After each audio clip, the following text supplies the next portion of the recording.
Queria agradecer, então, o convite. É uma honra, um prazer estar falando aqui nesse evento da Mundo Cop. Parabéns, estou acompanhando, fantástico.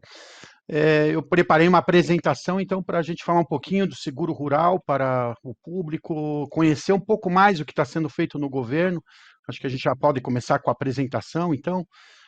Nós lá no Ministério da Agricultura, eu participo da Secretaria de Política Agrícola. Lá nós temos o Departamento de Gestão de Riscos. Esse departamento ele trabalha junto com o Departamento de Crédito, de Apoio à Comercialização, o próximo.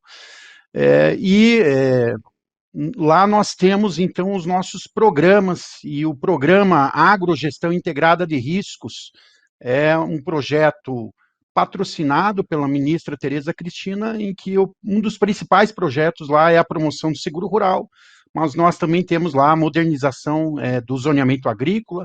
Pode passar o próximo. E quando a gente olha, então, para o programa do governo, né, que basicamente ele dá um apoio ao produtor rural através de uma subvenção econômica para a apólice do seguro rural, nós temos que entender por que o governo dá esse apoio, né? Então, o próximo slide. Nós temos aí, no histórico da agricultura, eventos que impactaram na renda do produtor, impactaram na atividade econômica desse setor, e vocês podem verificar, né, nesse historiograma aqui, nesse histórico, que, na verdade, o produtor ele sofre muito com os problemas climáticos, né? E entre os principais problemas climáticos, né, se destaca muito a seca, que responde aí por mais de 70% desses problemas, de forma que o produtor precisa ter, então, algo para se proteger, porque se ele não tem um instrumento para se proteger desses riscos da atividade agrícola, ele pode ter que renegociar uma dívida. É o que aconteceu já, vamos dizer aí, no ano de 2007, com a Lei 11.775, 2008, né, que era uma medida provisória de 2007, houve naquele período ali o tratoraço. Então, a gente tem ali um evento climático com variação cambial que afetou muito a agricultura e os produtores tiveram que renegociar suas dívidas. O próximo. Apesar disso, né, naquele período ainda o seguro era muito incipiente, apesar disso o seguro continua incipiente no país. Então, a gente verificando aqui só o quadro de penetração de seguro agrícola no Brasil, verificamos que a soja não tem nem 15% da área agrícola ainda com cobertura de seguro, o milho verão apenas 5%, o trigo 34%, e várias atividades com pouca penetração realmente na contratação de seguro agrícola. O próximo. E por que isso acontece, né? O produtor, na verdade, ele tem duas opções. Ele pode reter o risco 100%, né, e apostar contra o clima, que é o que a maioria dos nossos produtores tem feito nos últimos anos, ou ele pode compartilhar parte desse risco adquirindo uma ferramenta de mitigação de perdas, entre elas o seguro rural. Próximo. Então, quando o produtor ele adquire não adquire, no caso, um seguro rural, ele está apostando, né, ele não, às vezes não tem acesso a um seguro, se ele tem uma perda de produção, ele vai ter a incapacidade de pagar o financiamento, reduz o crédito dele, reduz tecnologia e compromete o patrimônio. Então, isso aqui a gente chama de ciclo vicioso, é o ciclo da pobreza, né? O próximo. Mas se ele contrata o seguro rural, no próximo slide vocês podem ver agora, que ele entra num ciclo virtuoso, né? Então ele tem a perda de produção, ele recebe uma indenização do seguro, ele mantém o fluxo de caixa, mantém acesso ao crédito, mantém o seu patrimônio e aumenta a tecnologia, porque esse produtor ele vai ser induzido a adquirir mais tecnologia e vai aumentar a produtividade. Então ele entra num ciclo de riqueza. O próximo. O que difere o seguro rural de outros seguros, né? Por que a gente olha para o seguro rural e muitas vezes fala, mas por que não desenvolve naturalmente esse mercado no Brasil e no mundo também? Primeiro que ele é de caráter biológico, é uma produção cíclica, é uma planta viva, depende da natureza, é uma dispersão geográfica enorme, né, a pulverização desse risco pelo país todo, e há uma grande variedade de culturas e diversificação dos riscos para essas culturas. Mas, principalmente, há uma alta correlação entre os riscos isolados. Então, a gente sempre costuma usar o seguinte exemplo. rua urbana, 300 carros automóveis estacionados, numa noite pode ser que 1 ou 2 carros sejam roubados, que tem um sinistro pequeno ali, e esses carros sejam roubados e a seguradora tem que pagar por esse, né, esse roubo. Mas quando você vai para uma estrada rural, como é o caso do Rio Grande do Sul ano passado, que teve uma estiagem forte, e você pega 300 propriedades numa estrada rural que sofreram com seca, provavelmente as 300 propriedades vão receber um sinistro. Então há uma alta correlação entre os riscos isolados. O próximo slide ele vai mostrar para vocês, então, que o setor é muito passível de catástrofes climáticas, né? E há aí um alto custo para desenvolver as coberturas de seguro. E o que acontecia antes de existir esse programa do governo federal? A seguradora não desenvolvia os seguros porque o produtor não contratava porque é muito caro, né, e porque sozinho ele não conseguia contratar essa apólice, então ficava nesse ciclo, né? O governo enxerga isso como uma falha de mercado, então para corrigir a falha de mercado se cria um programa, e onde o seguro teve êxito no mundo todo, há a participação forte do Estado subvencionando o prêmio. O próximo. E aí nós caímos no que a gente chama de uma mudança de paradigma que precisa, né? Porque essa política do governo nada mais é que uma política anticíclica para dar autonomia ao produtor, para que ele possa investir realmente na tecnologia, em produtividade, aumento de produtividade, investir no seu empreendimento, sabendo que se tiver uma perda, ele vai ter um amparo de um seguro. Então ele reduz as oscilações financeiras, né, ele diminui a necessidade de renegociações de dívidas e a gente passa a observar, então, a atividade como uma gestão de riscos, né? O seguro rural também, ele não pode ser gestão de custos, ele tem que ser gestão de riscos. E daí, no próximo slide, a gente já começa aqui a provocar o público. A gente sempre ouve falar que o seguro é caro, mas será que ele é caro mesmo? Vamos observar agora nos próximos slides. O próximo, por favor. Então, o seguro de automóvel no Brasil, em média, é de 5% o prêmio, ou seja, né, se você pegar um carro ali que custa R$ 43 mil, um carro usado, né, a pessoa vai pagar em torno de R$ 2.200 de seguro. Próximo. E quando a gente vai, então, para a atividade agrícola, no próximo slide, vocês vão verificar o custo de um seguro no Brasil. Isso aqui é a caso média do Brasil de milho safrinha. Milho safrinha é uma cultura de alto risco no Brasil, assim como algumas frutas, as culturas de inverno. Então, o prêmio médio do seguro de milho safrinha no passado foi 10,19.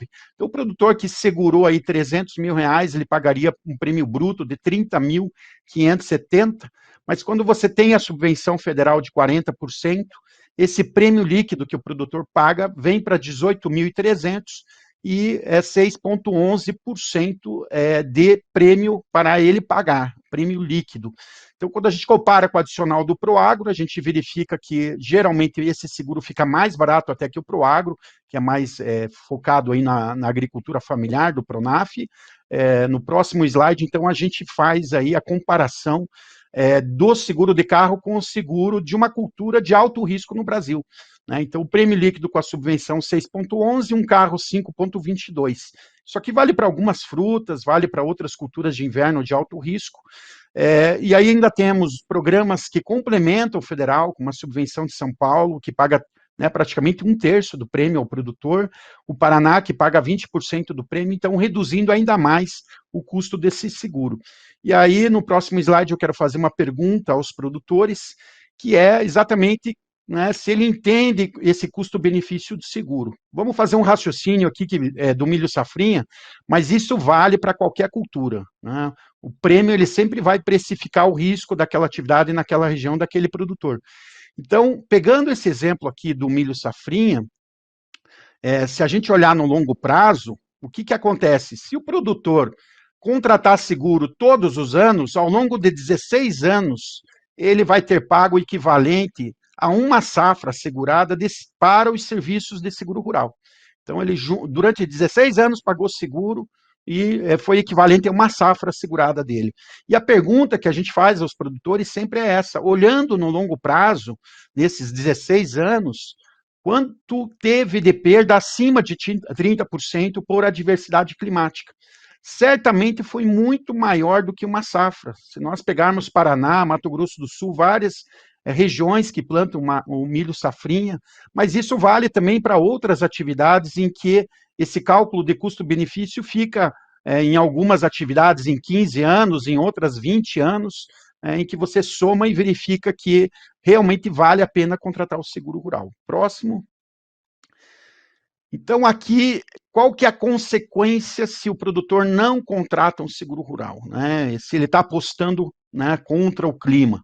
Então, ele vai renegociar a dívida, vai comprometer o capital de giro, patrimônio comprometido em renegociação de dívida, redução de acesso ao crédito rural, menor tecnologia aplicada, redução de produtividade, e aí começa a complicar. Aí vem a inadimplência, os casos mais severos vão para leilão de patrimônio e bens e a saída do produtor da atividade. A gente vivenciou isso muito na década passada, né? Lembramos aí o tratoraço, depois a renegociação de dívida, e muitos produtores ficaram pelo caminho naquela época, né? Então, próximo slide, por favor.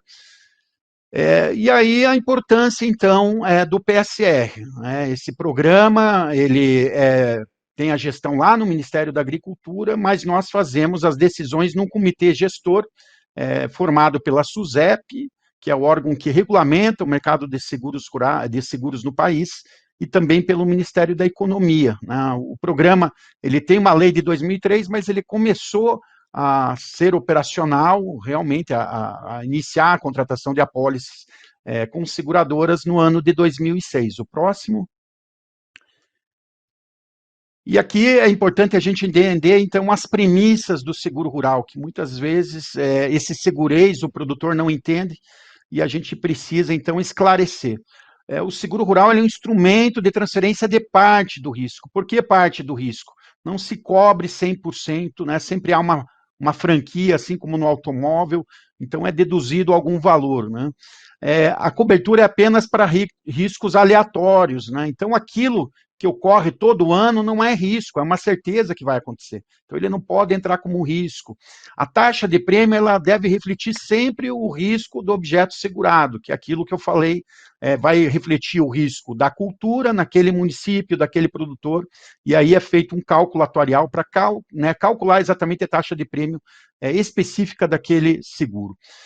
As perdas devem ser passíveis de mensuração, então você precisa ter uma metodologia para chegar a montar um produto, saber quais são os riscos envolvidos, que serão cobertos, os riscos não cobertos, e um banco de dados de no mínimo 10 anos de informações daquele setor para que se possa evoluir esse seguro.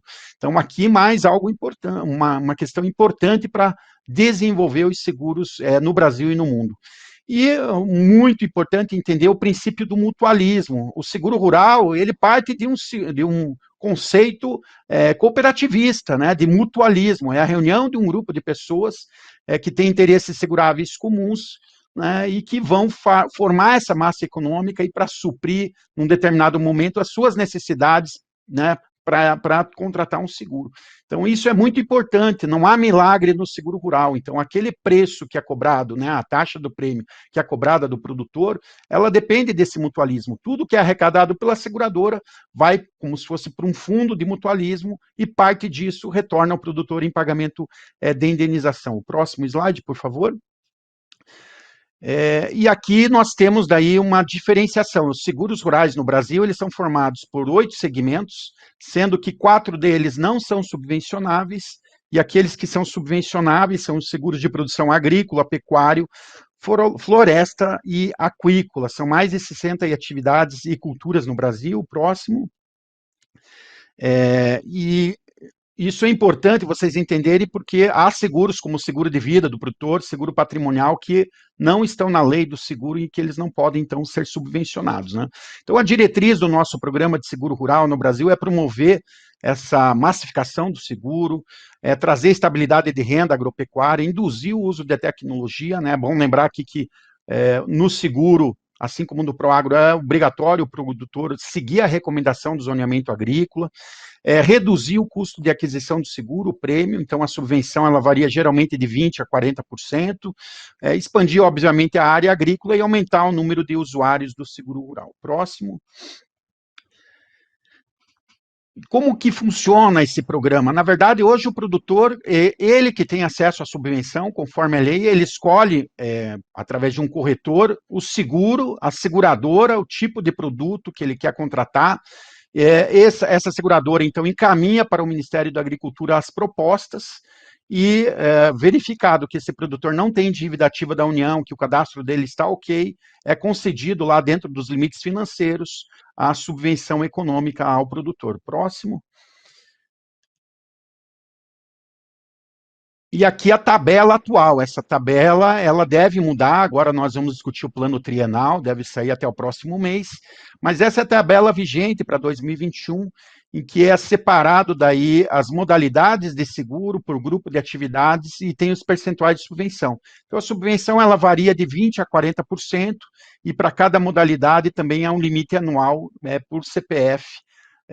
Então, através dessa regra aqui é que o produtor sabe se ele vai ter condições de contratar o seguro.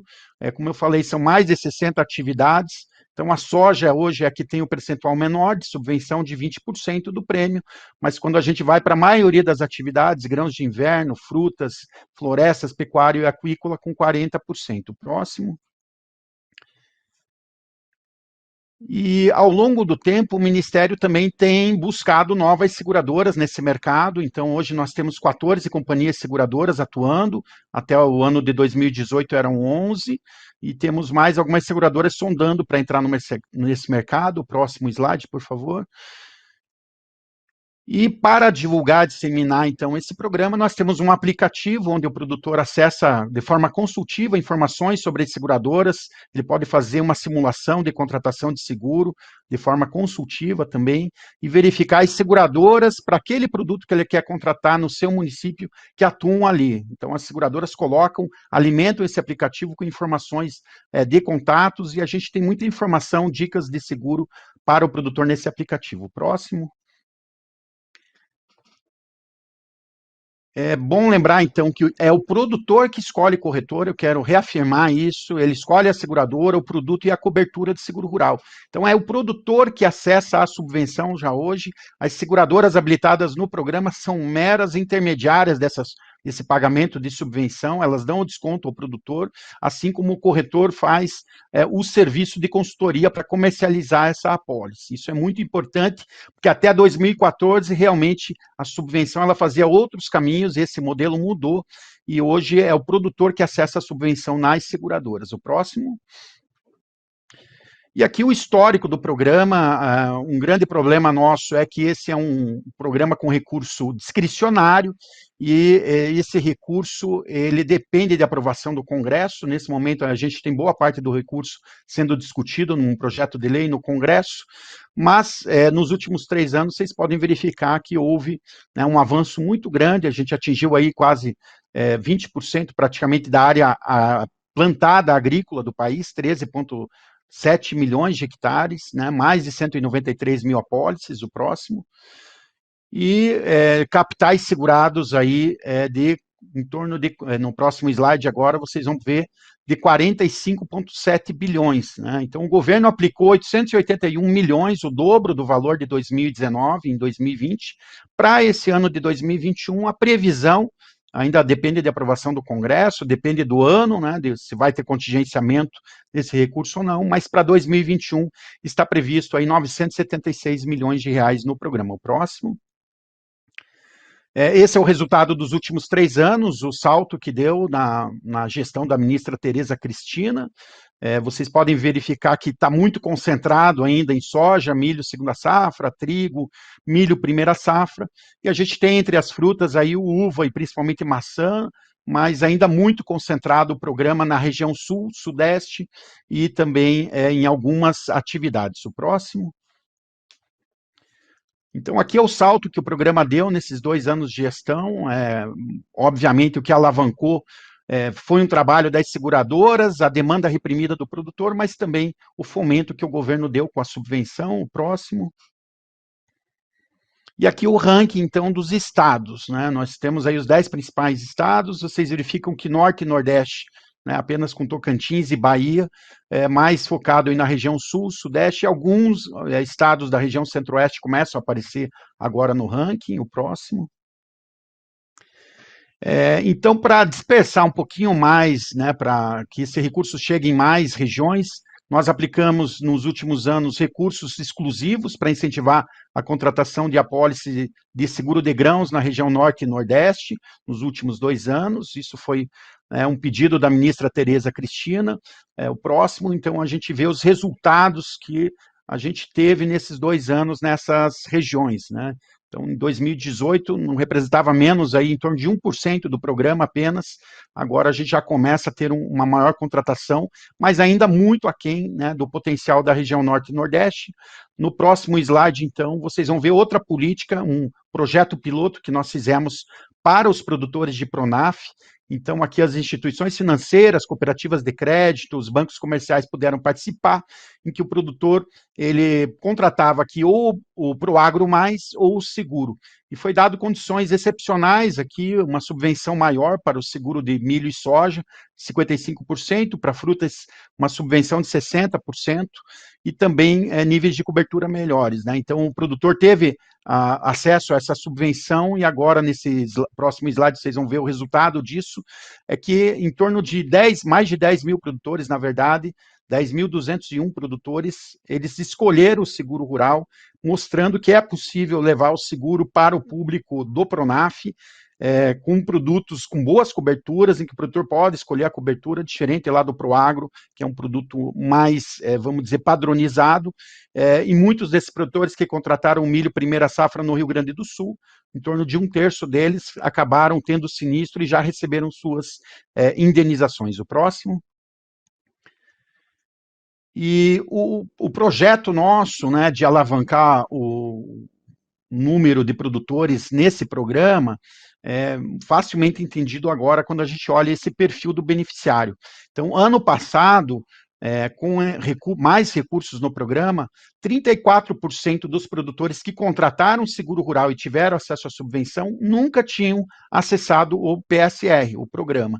Então, isso deu em torno de 36 mil produtores que vieram a conhecer agora o programa, né, sendo beneficiados pela subvenção, o próximo. E esse produtor ele tem um perfil de pequeno e médio, 80% das apólices aí possuem valor segurado até 325 mil. No próximo slide agora vocês vão verificar também que quase 60% dos beneficiários utilizam até 5 mil em subvenção. Então é o pequeno produtor mesmo aqui, né? Mas quando a gente olha no geral o programa, a maioria deles são pequenos e médios produtores. O próximo slide. E aqui uma questão que nos deixa preocupado, porque esse mercado de seguro, ele depende de resseguradoras multinacionais que atuam no Brasil, seguradoras, as companhias seguradoras, há toda uma indústria, né, corretores, peritos, e tem que ter um equilíbrio. Então, no mundo inteiro, esse equilíbrio ele é visto com períodos aí de 7, 10 anos de análise. Aqui a gente usou 7 anos para explicar o quê? Que a sinistralidade do seguro rural no Brasil está muito alta. Ela deveria estar equilibrada em torno de 65%, no máximo 70%. É o que seria o equilíbrio no mercado. O que quer dizer isso? A cada real arrecadado em prêmio pago pelo produtor, em torno de 65 centavos deveria voltar para o setor pago em indenização. Né, isso daria um equilíbrio de mercado. Os outros 35 centavos pagariam todos os custos do mercado de seguro rural, né, que é a comissão do corretor, é o perito, é os custos da seguradora, da capacidade financeira que se dá para esse mercado.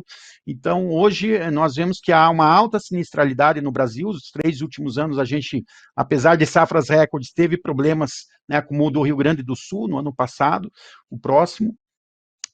Mas aqui a gente vê que é importante ter o seguro, né? Então, se você pega os últimos também, de 2014 a 2020, o que foi pago de sinistro, né? O governo gastou 3,3 bilhões em subvenção ao produtor, e o produtor recebeu 10,25 bilhões em sinistro, né?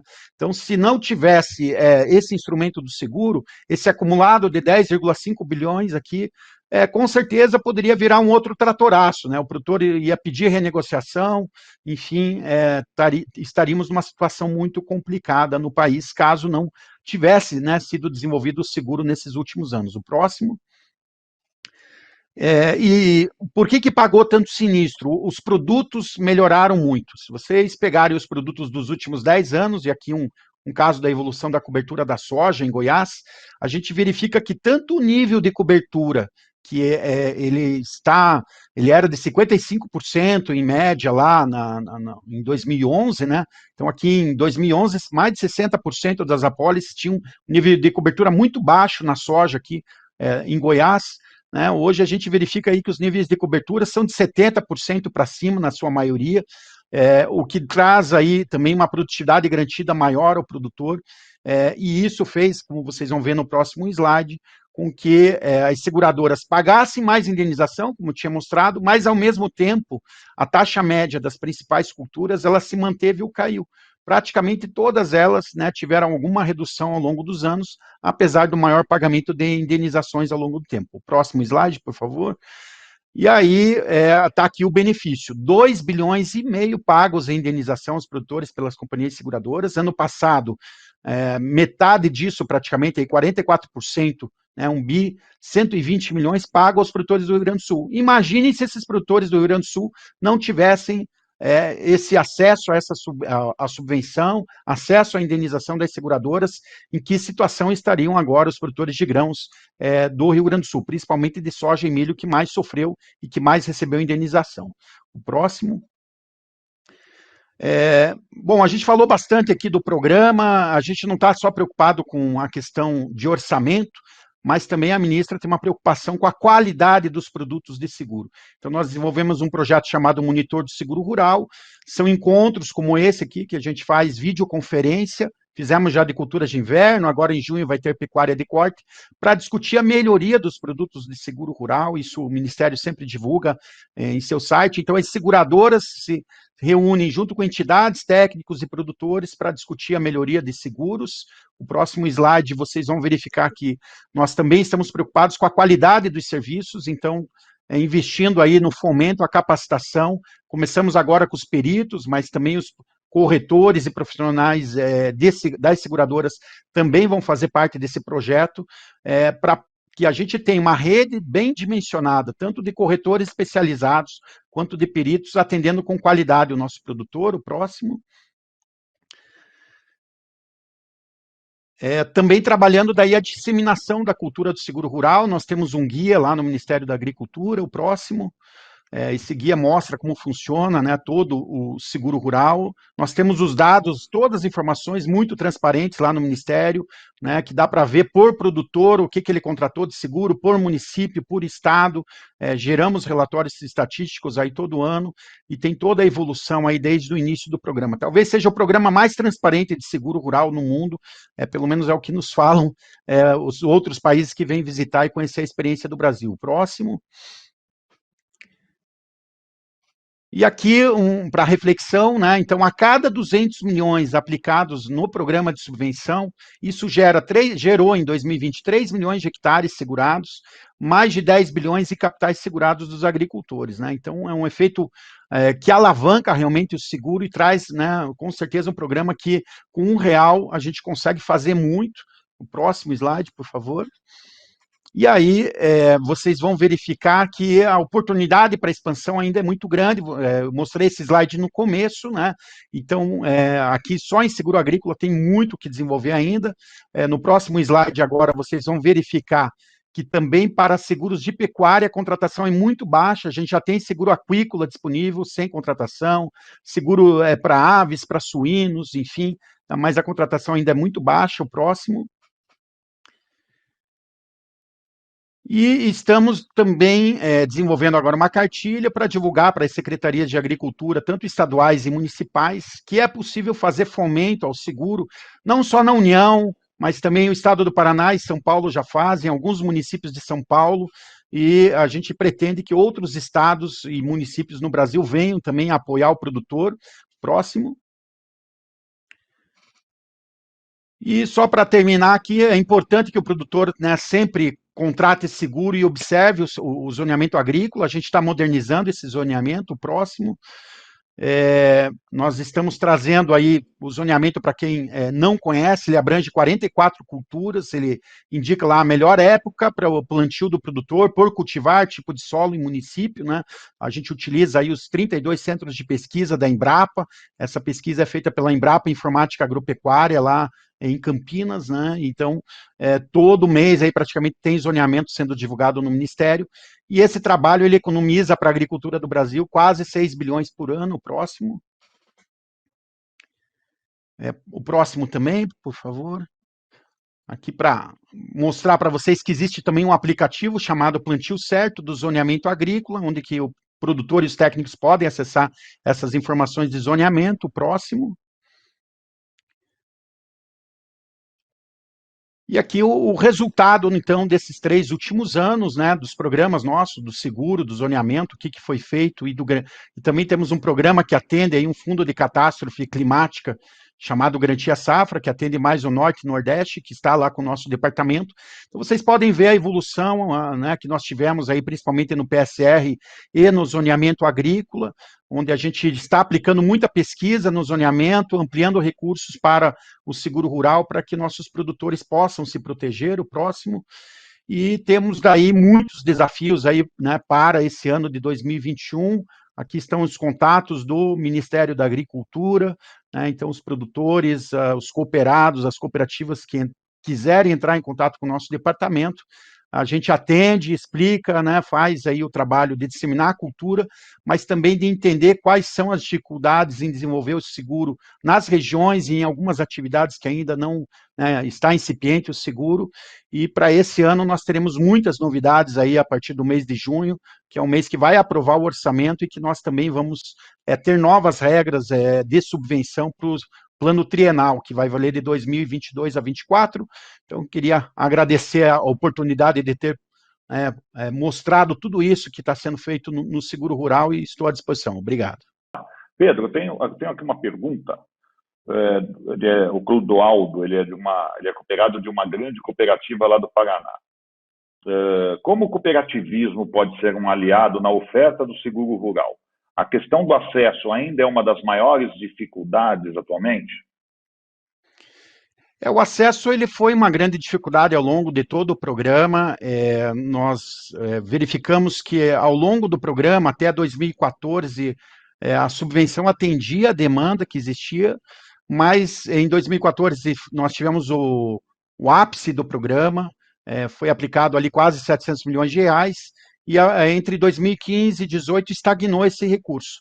Então, a ministra trouxe aí um novo sopro, né, um oxigênio para o seguro rural, uma nova vida, vamos dizer assim, com mais recursos e com várias diretrizes. Então, o acesso à subvenção ainda continua sendo um problema. Ano passado, nós devemos ter atendido aí em torno de 90% de toda a demanda, 10% dos agricultores que contrataram o seguro acabaram não conseguindo acessar a subvenção. Nós sabemos disso porque comparamos os dados de mercado da SUSEP e conversamos com as principais seguradoras. E as cooperativas, elas já colaboram muito. Eu creio que as cooperativas que ainda não fazem trabalho com seguro, elas deveriam se inserir nisso. De que forma? O governo já fez, lá no ano de 2015, 2016, um projeto piloto de negociação coletiva para o seguro de soja, e que envolvia principalmente as cooperativas e seguradoras, para aproximar as cooperativas das seguradoras. Então, hoje, a maioria das cooperativas, elas já trabalham com 1, 2, até 3 seguradoras. Esse é o trabalho que eu acredito que aquelas que ainda não estão inseridas no seguro deveriam fazer. Ter uma seguradora, no mínimo 1, 2 seguradoras atuando junto, né? Essas seguradoras, no acesso à subvenção, elas têm chances iguais, isso é importante. Então, por isso que está aumentando o número de seguradoras que está entrando no programa. Nós devemos ter aí entrando mais 2, 3 seguradoras até o final dessa gestão. E o produtor, ele escolhe a corretora, ele escolhe a seguradora. No caso de cooperativas, nós temos cooperativas que trabalham com suas próprias corretoras e com essas 2, 3 seguradoras. Então, aquelas que não trabalham, né, o indicado é que elas fossem realmente conhecer mais o seguro rural. O Ministério da Agricultura está aberto a mostrar como funciona todo o programa. Nós temos aí as 15 seguradoras já habilitadas, e aí ela escolhendo lá um portfólio de produtos, trabalhando com essas seguradoras, eu tenho certeza que os produtores dessas cooperativas vão ter um acesso mais facilitado ao seguro rural.